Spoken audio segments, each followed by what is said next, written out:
At sa puntong ito, makakausap po natin ang General Manager ng... Terminal Manager. ang manager po ng NAIA Terminal 3, si Engineer Octavio Lina. Sir, Engineer, magandang hapon. Magandang hapon na, Susan. Sa ano pagkakaiba nun? Dati na nag-ooperate na to, syempre alam na ho rin yung mga pasahero sumasakay dito, no? Ano yung pagkakaiba na ngayon 100% operational doon sa dati para 50% lamang? Oo, kasi ito, kaya nga natin tatanggapin na yung mga foreign airlines na to, yung 5, magagamit na natin yung Terminal 3. We are ready to accept the operations of these 5 airlines. So may mga madadagdag ba doon sa mga gagamitin natin mga facilities dito, mga ganyan, services? Kung makikita mo siguro, no, kamukha niyang mga flight information display na yan, nakikita mo na yan siguro dito sa loob ng check-in counter. Dati hindi gumagana yan.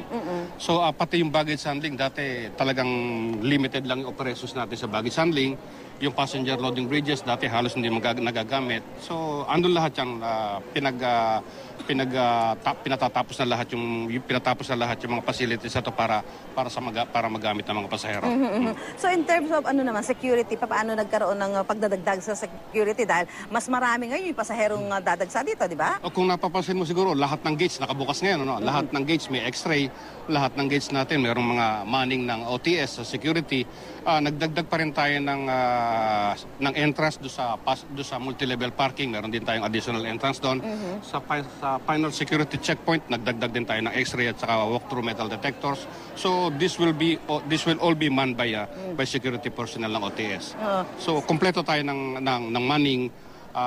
Inassure tayo ng OTS na they will man all the security checkpoints with enough personnel. So, Engineer, ito dahil fully operational, meron pa rin ba mga inaayos ngayon dito to make sure na magiging compliant doon sa mga dapat ibigay na serbisyo doon sa mga pasahero? Oo naman, titingnan natin lahat. Kung lahat na to makikita natin. Siguro with the transfer of these 5 airlines, makikita natin kung ano pa yung kailangan nating i-adjust. Makikita natin kung ano yung gagawin natin pa.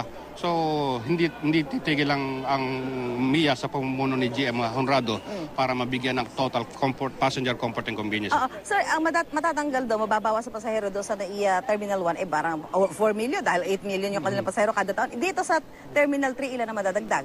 We're looking at the transfer of 3 to 3.5 billion passengers na manggagaling sa Terminal 1. So siguro nakikita natin yung Terminal 1 talagang very congested. The present passenger traffic of Terminal 1 almost reached already the 8 million mark. The design capacity of Terminal 1 was 4.5 million passengers. So nakikita natin talaga, overcrowded talaga tayo doon. So with the transfer of these 5 major airlines sa Terminal 3, makikita natin yung magiging kaluwagan sa loob ng Terminal 1. Siyempre sa dating ito parang bagong-bago pa dahil meron tayong 5 international airline na mag-ooperate dito. So ito hong ating mga pasilidad dito talaga namang nasa maayos na kondisyon.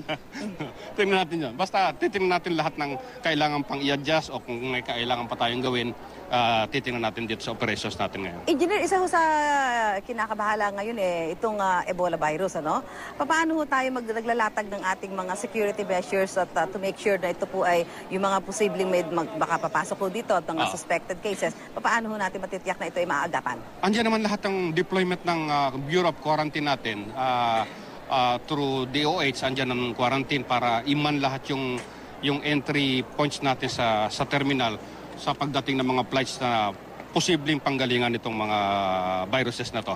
Hindi lang itong Ebola, pati yung MERS-CoV na galing sa Middle East, nakatutok yung medical natin dito, pati yung quarantine para makita natin lahat yan. So, Engineer, ito ba dahil madadagdagan yung pasahero natin, sabi nyo, mga mahigit 3 milyon, kailangan ba ngayon mas maaga dadating yung mga pasahero dito dahil baka magkaroon ng mga pila, ng mga pasahero, mag-check-in, ganyan? Nakikita natin ngayon kasi sa harapan natin siguro, nakikita nyo, sa harapan ng Terminal 3, ongoing yung ginagawang extension ng Skyway. So, makikita natin talaga yung posibleng panggalingan ng traffic plus yung additional passengers na lilipat dito na maghahatid ng mga pasahero nila at paalis dito, siguro talagang expect natin yung traffic. So ang request lang natin, agahan siguro ng mga pasahero yung alis, yung 2 hours gawin 3 hours na para sa travel time nila. Anyway, ang entrances natin dito nadagdagan, pwede silang pumasok agad sa loob ng terminal. Okay, maraming salamat sa Engineer Octavio Lina. Siya po ang General Terminal Manager dito sa NAIA Terminal 3. Maraming salamat. Good luck po sa inyo. Sa malaking pagsubok na naman ito nakaatang sa inyong balikan. Maraming salamat.